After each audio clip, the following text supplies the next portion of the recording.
Okay, so I have got everything up and running, and it looks as though it's getting ready. Now, YouTube's doing something weird. It's saying upcoming. Oh, okay. It wasn't setting in all the way first, but it looks like everything is up and running and going. I should check the audio. No, it sounds good so far on D Live. YouTube is up. I think it's going good. Yeah, it's going good.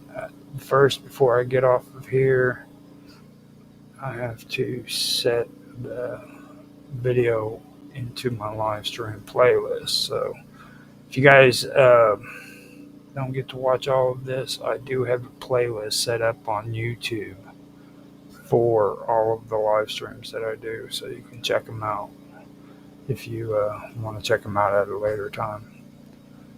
Kick is up and running. Sounds good. Twitch is up and running. Sounds good as well. X. Let's go into X. X sounds good too. Now I have got to go to my content and see what's going on there with Rumble.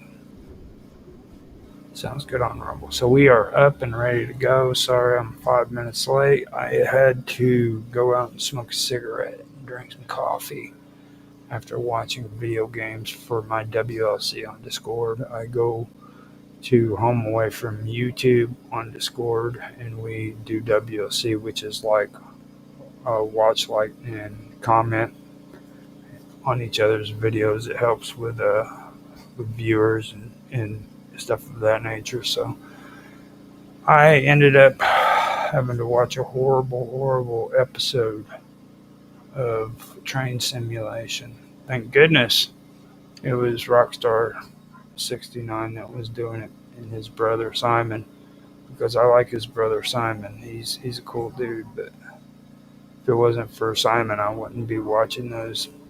There's nothing worse than simulation games. Well, there is, but we won't go into that. This is about conspiracy, so I'm going to stay on topic.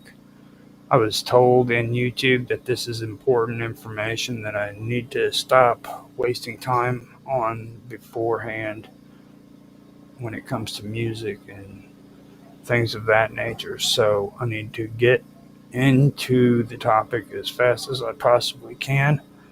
I tried to do that without doing sound checks just to let you guys know, and I'm sorry, but I cannot freaking do a live stream without checking the audio in the live stream before I do it.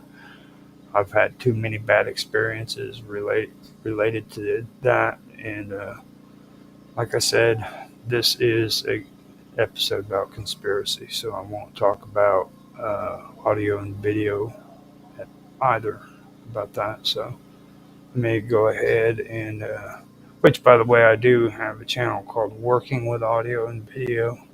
If you guys want to check that out, it's on YouTube and Rumble, just like Gaming with Infamous is on Working with Audio and is on Rumble and YouTube as well. So just letting you know, I'm not trying to do a plug for myself or anything of that nature. But that being said, I'm going to go ahead and do my countdowns so that I can have that for editing purposes later on. Um, and we will get into the show. So here we go. 3, 2, 1, now. Hello, everybody, and welcome back to another episode of Conspiracy here on the wonderful world of weirdness, where you can see us every week on Rumble, X, Twitch, D Live, Kick, and YouTube.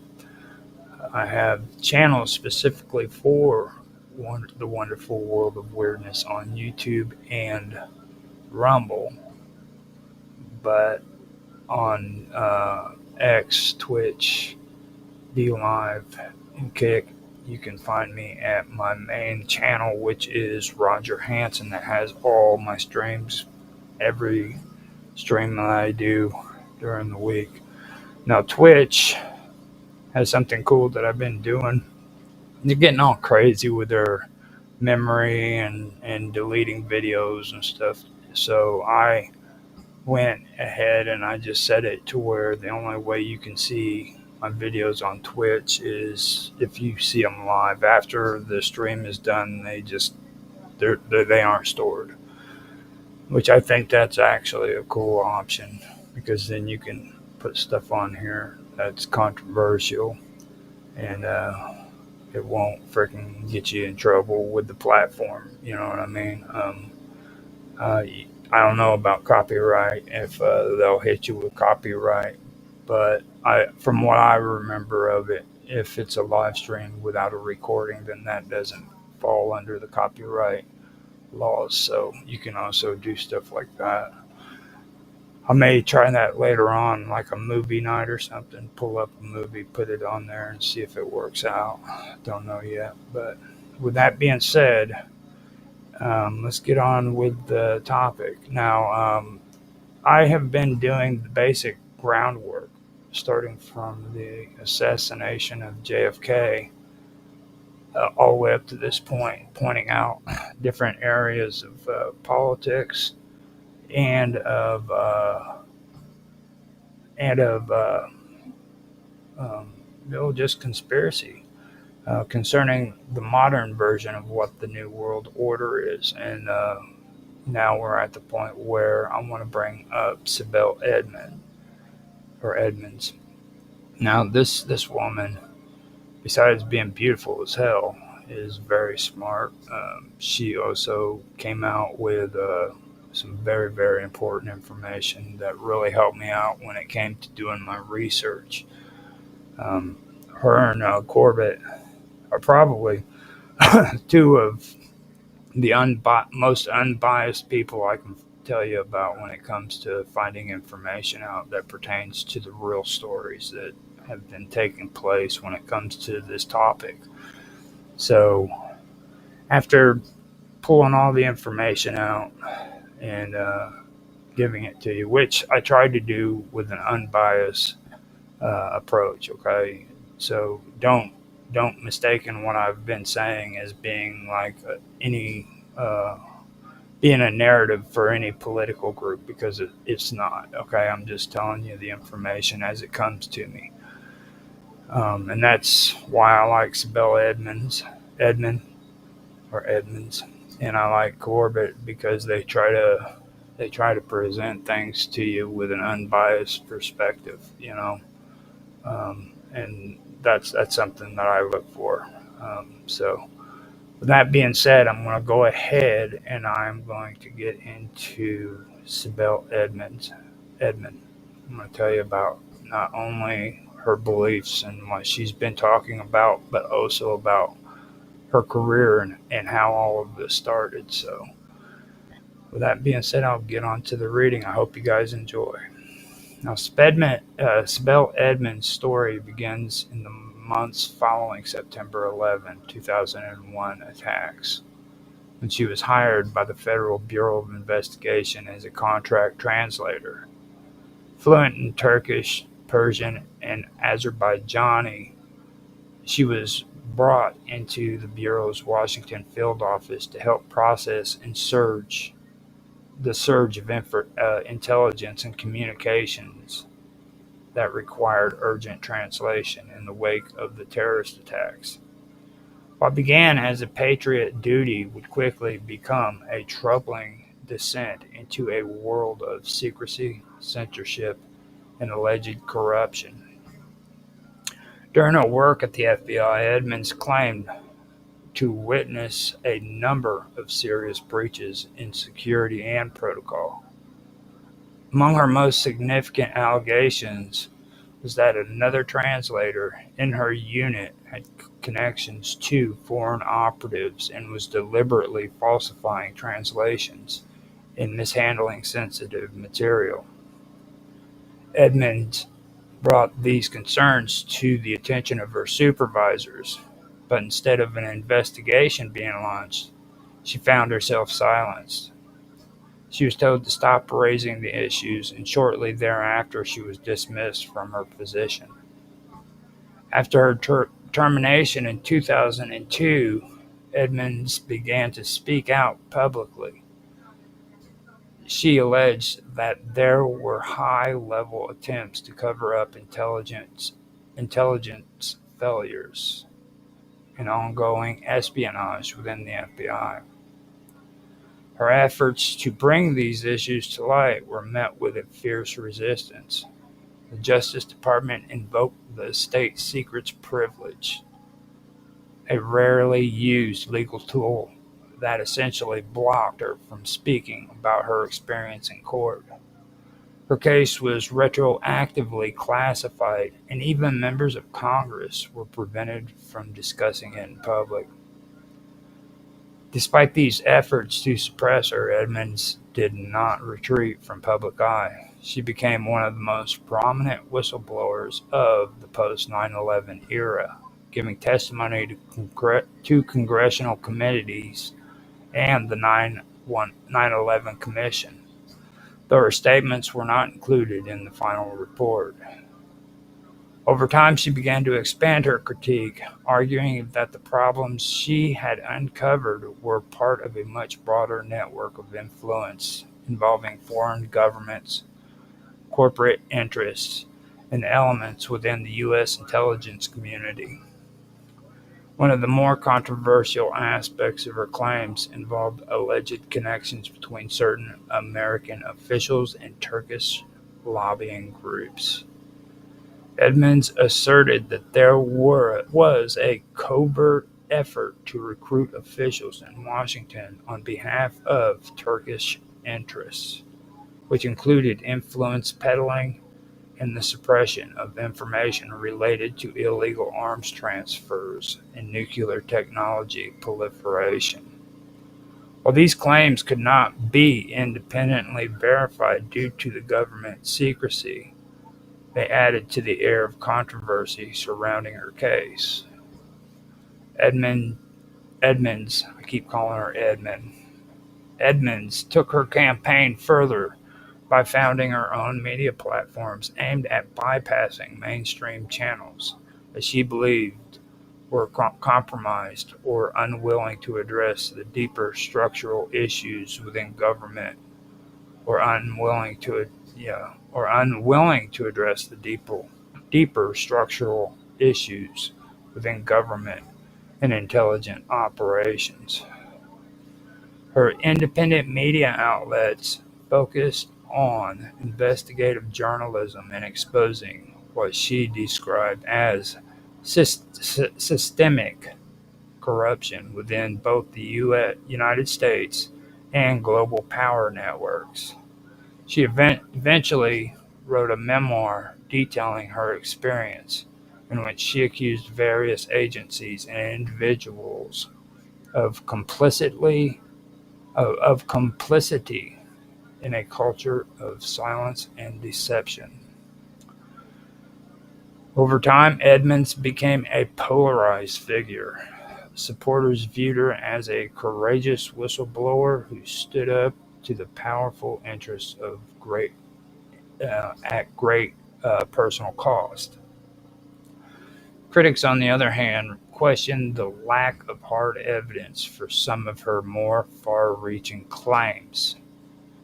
Still, her case became a powerful symbol of the limitations of whistleblower protections in the United States, particularly in matters deemed to fall under national security. Sibel Edmonds brought to light several serious breaches of security and protocol during her tenure at the Bureau's Washington field office from late 2001 to early 2002. Her allegations, which have been corroborated by various sources, paint a concerning picture of internal misconduct and potential espionage within the FBI's translation unit. One of the most alarming issues Edmund reported involved her colleague, Malek Can Dickerson. Dickerson had previously worked for organizations that were under FBI surveillance and maintained ongoing relationships with individuals who were targets of FBI investigations. Despite these connections, she was hired and granted top-secret clearance. Edmonds alleged that Dickerson attempted to recruit her into a Turkish organization linked to these investigations and later tried to assign herself to translate wiretaps involving her associates. When Edmonds refused, Dickerson reportedly threatened her and her family, indicating knowledge of Edmonds' relationships, whereabouts abroad. Indicating knowledge of Edmonds' relatives' whereabouts abroad. Edmund also uncovered that Dickerson was marking pertinent wiretap conversations as not pertinent, effectively removing them from investigative consideration. This practice potentially allowed critical intelligence to be overlooked. Furthermore, Edmonds claimed that Dickerson was the assistant of their supervisor, Mike Fagali. Dickerson, with the assistance of her supervisor, Mike Fagali, removed hundreds of pages of top-secret documents from the FBI premises without authorization, raising concerns about unauthorized disclosures of sensitive information. Beyond these specific incidents, Edmonds highlighted systemic issues within the translation unit.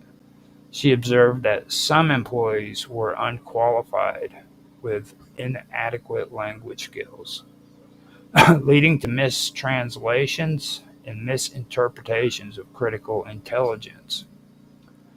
Additionally, she reported that certain staff members were instructed to slow down their work deliberately to create a backlog, thereby justifying requests for increased funding and resources.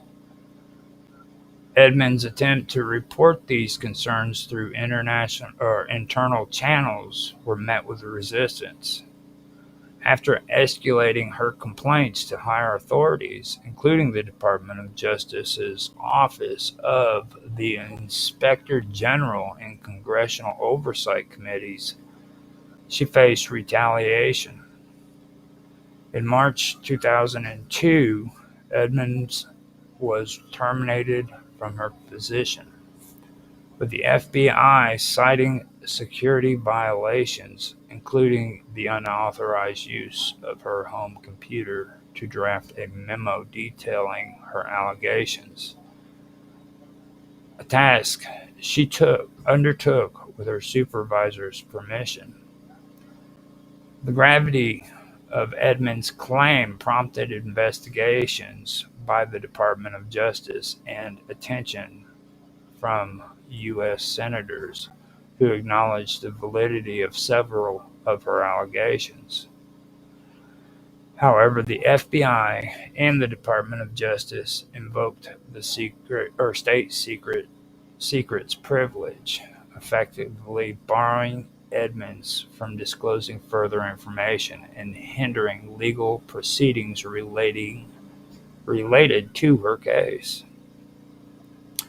Sibel Edmonds alleged the existence of a covert network involving foreign governments, corporate interests, and elements within the U.S. intelligence community. Her claims centered around the infiltration of U.S. institutions by Turkish operatives and their associations, aiming to influence policy and access sensitive information.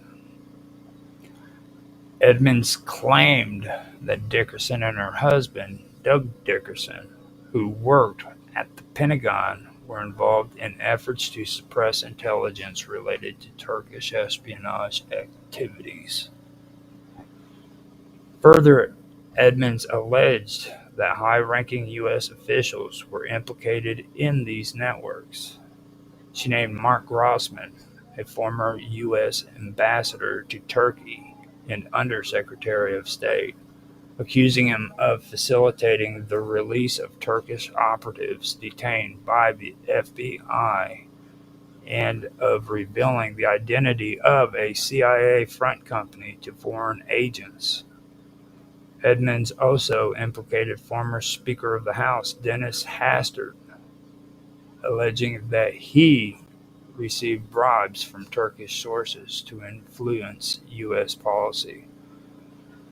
These assertions suggest a complex web of interactions between foreign operatives and U.S. officials aiming to manipulate American policy and access classified information.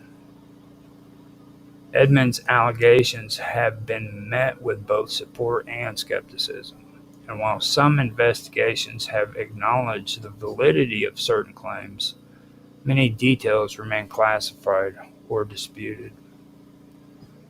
Sibel Edmonds alleged that various Turkish lobby groups and organizations were part of a broader and complex network of political influence in the United States that extended into powerful corners of government and industry. According to Edmonds, key Turkish-American organizations such as the Assembly of Turkish-American Associations and American-Turkish Council played roles in lobbying efforts that extended well beyond the scope of traditional advocacy.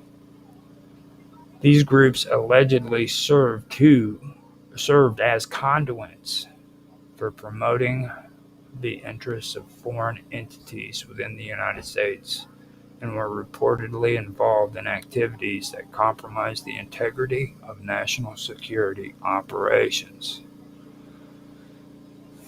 Edmonds claimed that these groups cultivated relationships with a number of American officials, often through donations, dinners, and invitations to conferences or overseas trips. Specific individuals in the American government were allegedly influenced, although Edmonds did not always publicly identify all of them due to classification issues. However, she suggested that certain figures in the Department of Defense, the Department of State, and congressional offices were key points of contact involved in facilitating technology transfers, easing restrictions on sensitive military and dual-use technologies, and steering U.S. foreign policy positions in favor of Turkish strategic goals. In addition to the lobbying groups, Edmonds identified the Turkish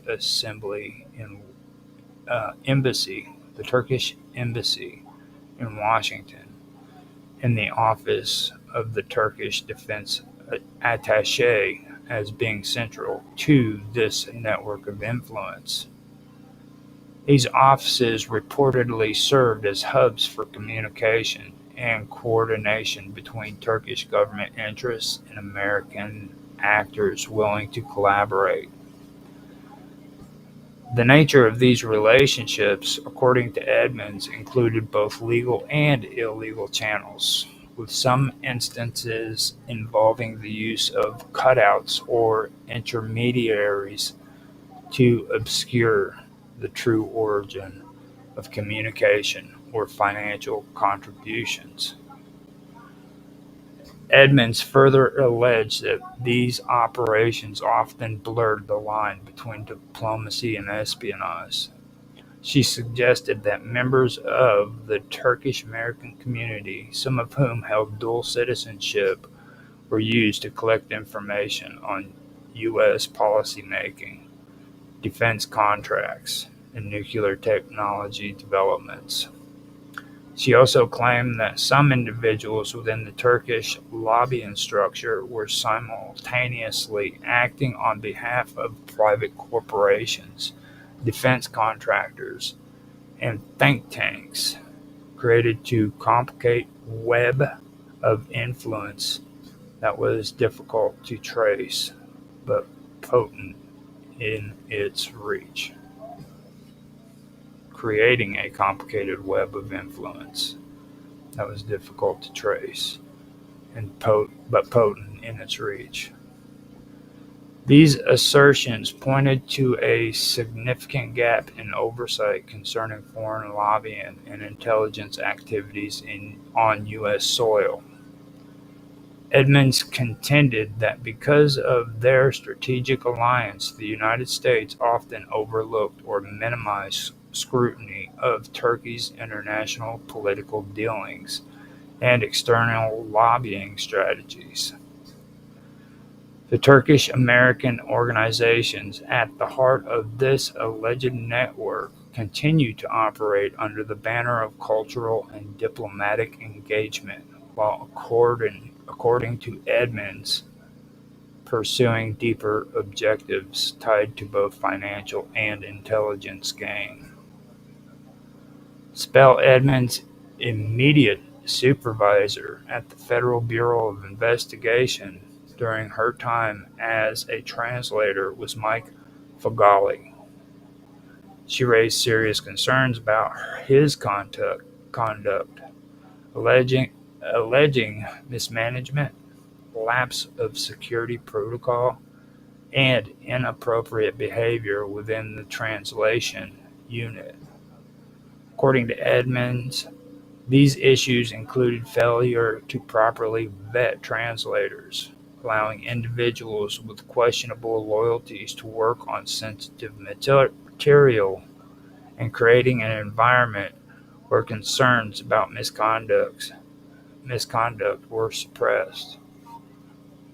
Despite the gravity of the claims, there was no public documented disciplinary action taken against Fagali, and his subsequent career developments remain largely out of public view.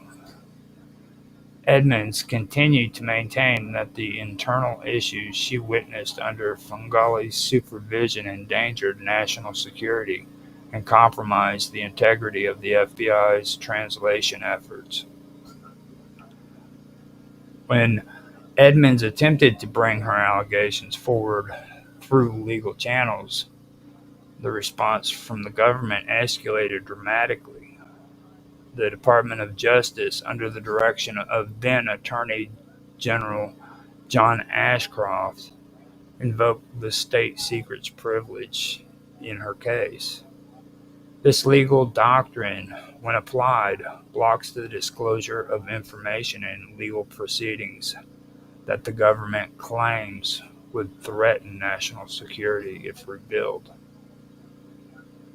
In Edmonds' case, it resulted in the complete dismissal of her lawsuit, as well as a retroactive classification of material she had previously disclosed. Ashcroft's decision to use this privilege prevented Edmonds from speaking publicly about many aspects of what she had uncovered, and effectively shut down legal redress for her claims. John Ashcroft remained in his role until 2005 and later transitioned to work in the private sector, forming a consultant group focused on homeland security and legal advisory services. The use of the state secret privilege in Edmonds' case became highly controversial, Many legal experts, journalists, and advocacy organizations expressed concern that the government was using national security as a shield, not only to protect classified information, but also to suppress evidence of misconduct, corruption, and possible criminal activity. Sibel Edmonds alleged that during her time at the Federal Bureau of Investigation, she uncovered a covert network involving illegal arms trading and the proliferation of nuclear technology. According to her claims, this network was deeply embedded within elements of the United States government and was closely connected to foreign operatives, including those tied to Turkey, Israel, and Pakistan. She asserted that certain individuals within American defense and intelligence sectors were complicit in allowing sensitive nuclear-related information to be transferred to these countries through unofficial channels. Edmonds specifically pointed to the American-Turkish Council, a prominent lobbying group, as a hub through which much of this covert activity was coordinated. She also identified the Turkish embassy in Washington as being involved in the facilitation of these transfers. According to Edmonds, several high-level officials and intermediaries within the Turkish-American political network maintained backdoor channels to the Pentagon and State Department officials through which they allegedly obtained classified information, including data related to nuclear technology and arms procurement. One of the key individuals Edmonds mentioned was Mark Grossman, a former United States ambassador to Turkey and later Undersecretary of State for Political Affairs. She alleged that Grossman played a central role in facilitating contacts between Turkish operatives and officials with access to classified nuclear data. According to her claims, Grossman warned a foreign contact that one of their informants had been identified and was under surveillance. This action, if true, would have jeopardized ongoing investigations and compromised national security.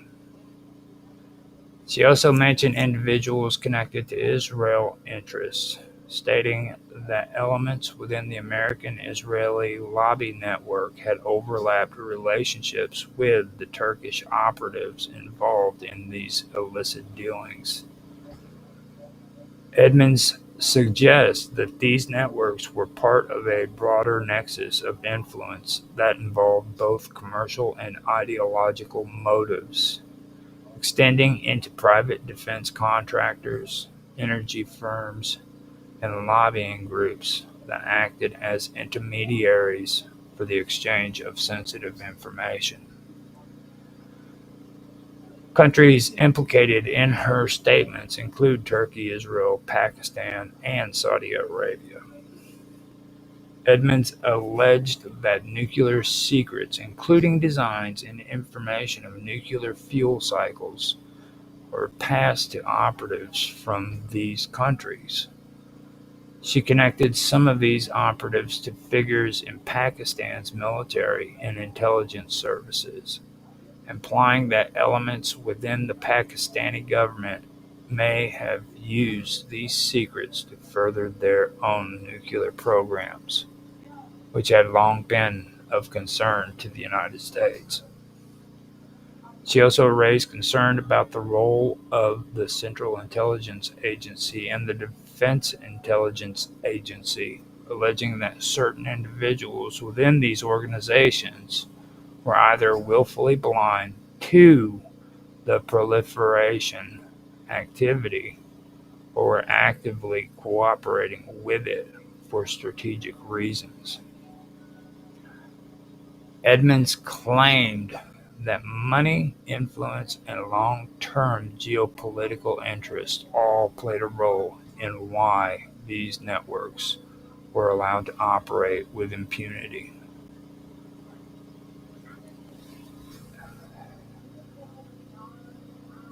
Her disclosures, although never adjudicated in court due to the invocation of the state secret privilege, painted a picture of a deeply compromised national security apparatus where private lobbying, foreign influence, and internal corruption converge. Despite the seriousness of her claims, they were largely silenced from official inquiry, leaving many of the alleged participants unexamined in a formal legal setting. Sybil Edmonds believed that mainstream media channels in the United States were either compromised or systematically unwilling to investigate or expose the deeper structural issues she claimed to have uncovered within government and intelligence operations. From her perspective, these media outlets failed not due to lack of access or resources, but because of their entanglement with powerful political, corporate, and intelligence interests that discouraged genuine scrutiny. Edmonds argued that major news organizations were heavily influenced by both corporate ownership and reliance on access to official government sources. She believed that investigative journalism was deliberately suppressed when it came to stories involving the national security apparatus, foreign lobbying, or covert operations that implicated high-ranking officials.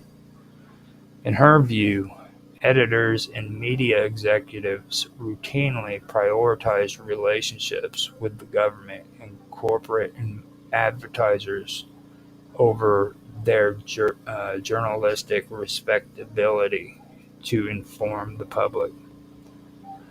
This led to selective coverage, downplaying of controversial topics, and the shelving of stories deemed too sensitive or politically damaging. One of Edmonds' most pointed criticisms involved her interaction with journalists who initially expressed interest in her story but later pulled back.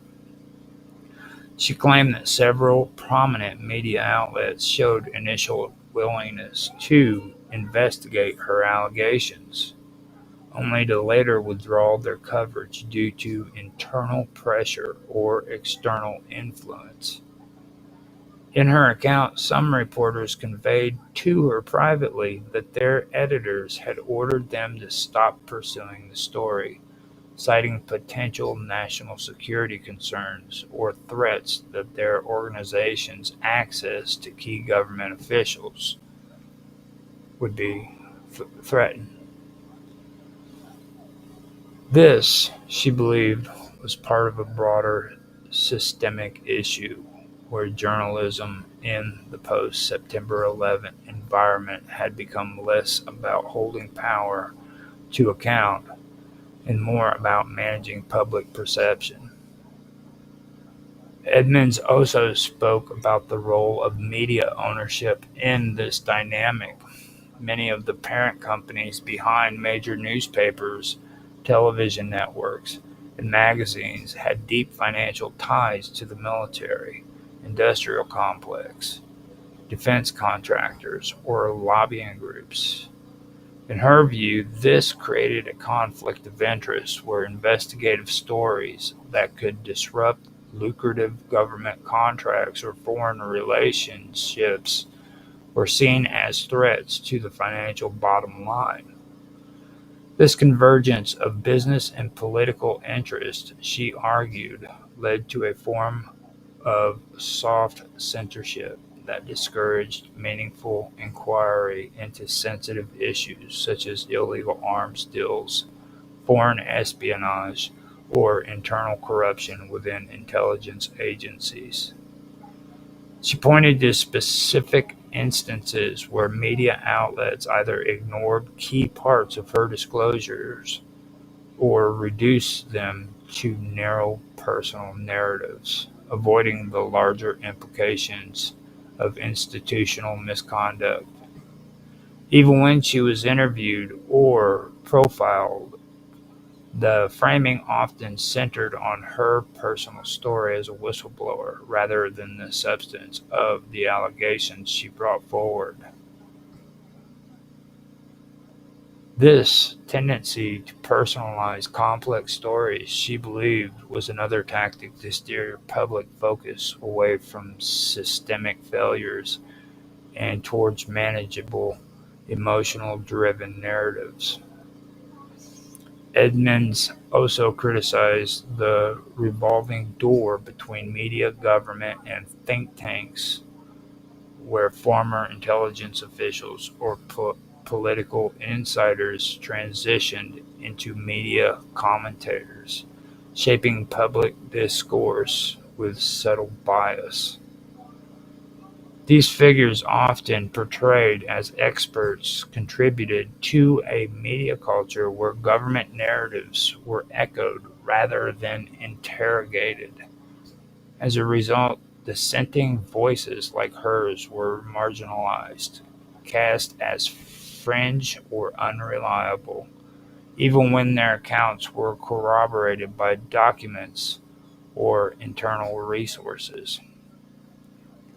In response to these experiences, Edmond eventually turned to alternative platforms and independent outlets to share her information. She created her own media site to provide uncensored access to whistleblowers and to challenge what she saw as the gateway or the gatekeeping role of traditional journalism. Her belief was that only outside the corporate media structure could genuine investigative journalism thrive, especially on matters involving national security, covert operations, and government accountability. Edmonds held a deeply critical view of the mainstream media, seeing it not as a check on power, but as a participant in its concealment. She believed that this failure to investigate or report truthfully was not incidental, but structural, embedded embedded in the relationship between media, government, and corporate power, and it played a key role in allowing corruption and malfeasance to persist unchecked within some of the most secretive arms of the U.S. government. After the events surrounding the whistleblower allegations made by Sibel Edmonds, Malek Dickerson and her husband, Major Douglas Dickerson, became central figures in the controversy. Malek Dickerson had been a contract translator working alongside Edmonds at the Federal Bureau of Investigation's Washington field office, specifically in the unit that dealt with sensitive Turkish language wiretaps. According to Edmonds, Dickerson attempted to recruit her into a scheme to withhold or manipulate intelligence gathered for surveillance, which Edmonds believed implicated Turkish nationals connected to diplomatic and lobbying circles in Washington.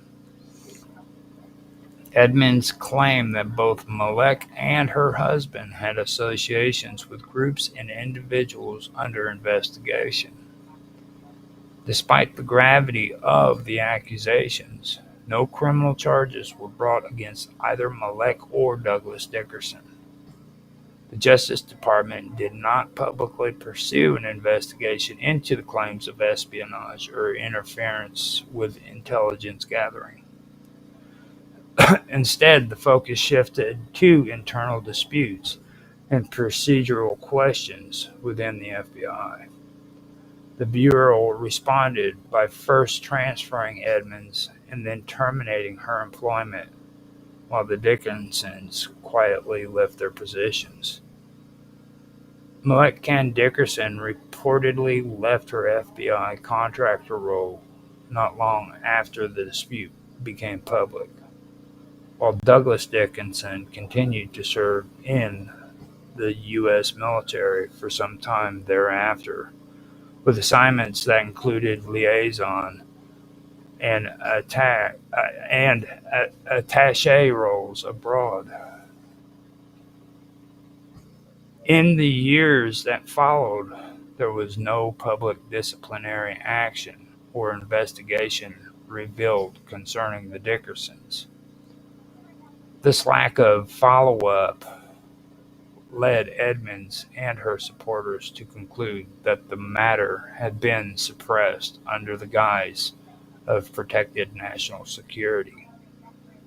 The invocation of the state secrets privilege by the Department of Justice prevented further legal discovery or public inquiry into the allegations.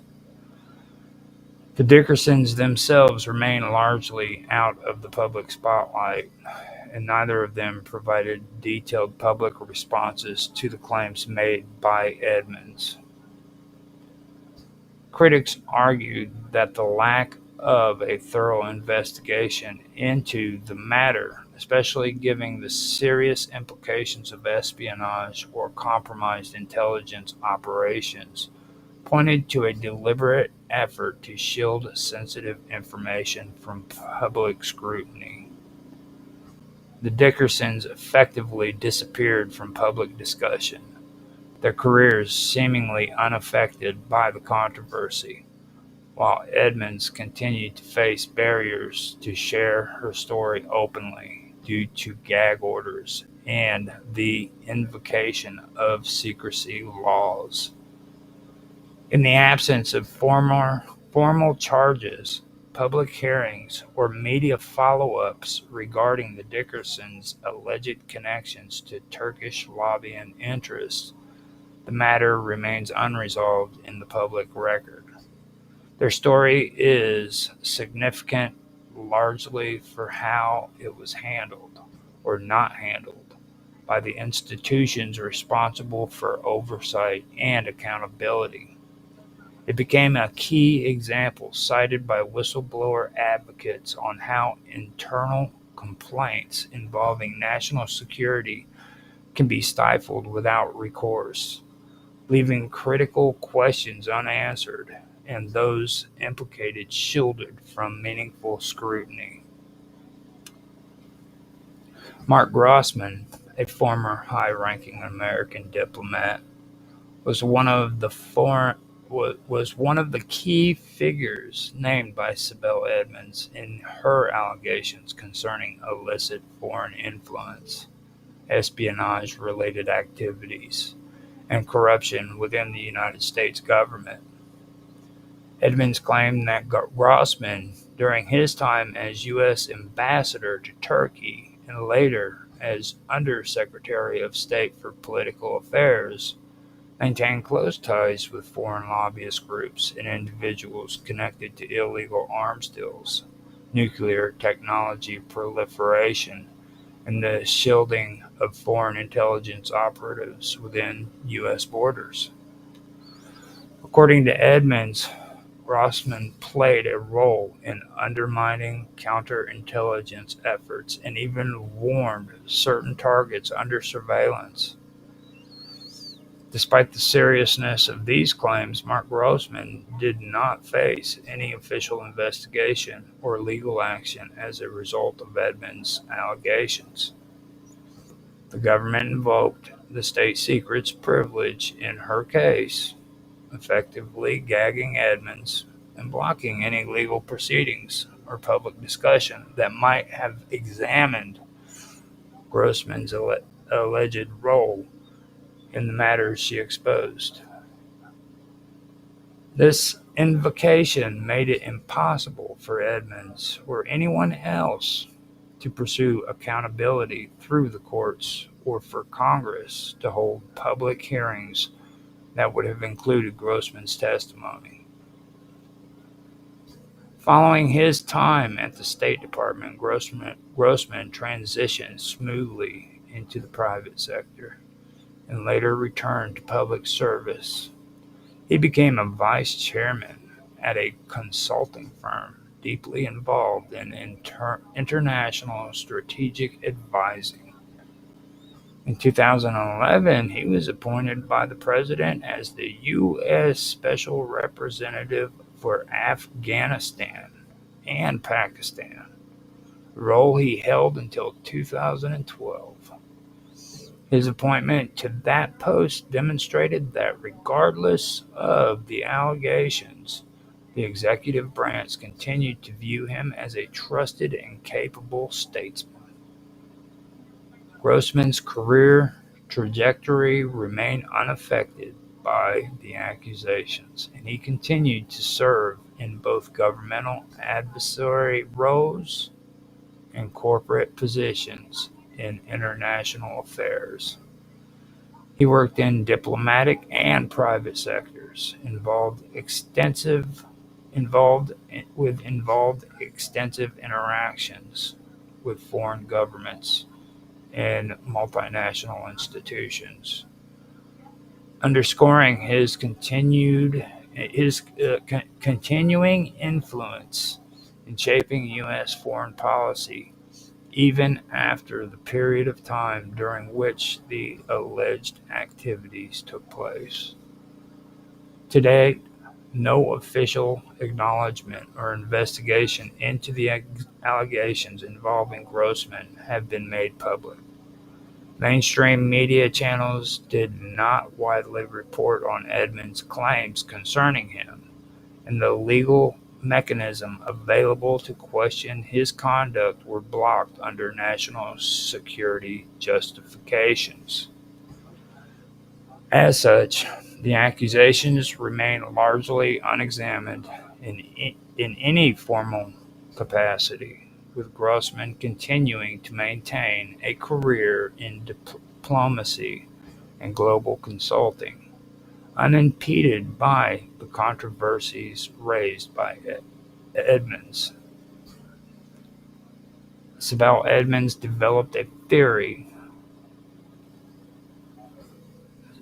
She developed a theory that Operation Gladio, originally conceived during the Cold War as a secret NATO initiative to create stay-behind armies in Europe in the event of a Soviet invasion, had evolved over the decades into a modern covert network used for manipulating political outcomes, destabilizing governments, and supporting clandestine operations. In Edmonds' view, this network, often referred to in alternative political analysis as Gladio B, extended beyond its Cold War origins and became a mechanism for controlling geopolitics through a blend of deep state actors, intelligence agencies, and covert foreign alliances. According to Edmonds, this involved versions of Gladio. No, according to Edmund, this evolved version of Gladio was no longer solely focused on countering communism in post-war Europe, but shifted its focus towards using radical Islamic networks as proxies to achieve geopolitical objectives in Central Asia, the Middle East, and beyond. She asserted that American and Allied intelligence agencies supported and utilized extremist groups not only for destabilizing regimes, but also for justifying expanded domestic surveillance, military intervention, and resource acquisition. She claimed that after the fall of the Soviet Union, the United States and its partners repurposed the old Gladio network for operations that served the interests of global energy routes, particularly pipelines and access to oil and gas reserves in countries such as Turkmenistan, Azerbaijan, and Kazakhstan. Edmonds alleged that intelligence agencies recruited individuals from Islamist factions and utilized them in false flag operations, regional upheavals, and regime change campaigns. In her narrative, these networks operated through covert relationships with certain NATO members and relied on the protection of compromised officials within American and European governments. A central part of Edmonds' theory included the claim that figures within the U.S. government, such as Mark Grossman, were aware of and even involved in facilitating aspects of this network by shielding operatives or ignoring activities that served broader strategic aims. She also alleged that certain American-based non-governmental organizations, lobbying groups, and think tanks were fronts for laundering funds or channeling logistical support to these operations. She extended this theory to include how intelligence agencies coordinated with certain Turkish and Central Asian actors, using organizations with official or semi-official status to create plausible cover for these covert activities. She believed the purpose was to maintain influence over the newly independent former Soviet republic and to block any resurgence of Russian influence in these regions. According to her, Gladio, in its modern form, also had a domestic component. She argued that terrorist plots that had been foiled or staged in the United States were in some cases part of psychological operations designed to build public consent for foreign wars, surveillance expansion, and military funding.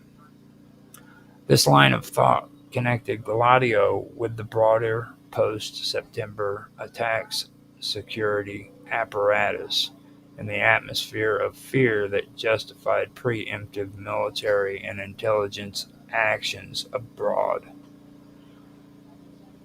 Edmonds also believed that mainstream media outlets were complicit in suppressing information about the revival of Gladio-type operations.